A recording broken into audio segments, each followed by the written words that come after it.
Pemirsa, suasana Hari Humanis Kuningan di Kota Gianyar terlihat lengang, seperti terlihat di Jalan Gusti Ngurah Rai di depan kantor Bupati Gianyar yang merupakan kawasan Car Free Day yang biasa ramai dikunjungi warga untuk berolahraga. Hari ini sepi sehingga tak sedikit kendaraan bermotor melintas di kawasan tersebut.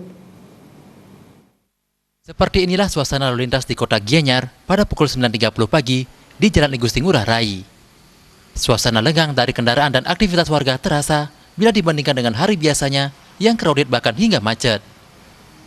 Bahkan kawasan bebas kendaraan bermotor pada hari Minggu di depan Polres Gianyar atau dikenal dengan kawasan Patung Kuda yang biasanya ramai dikunjungi warga tampak lengang, hanya terlihat beberapa masyarakat yang bersepeda. Saking sepinya, kawasan ini dimanfaatkan beberapa warga yang menggunakan kendaraan bermotor melintas di kawasan Car Free Day.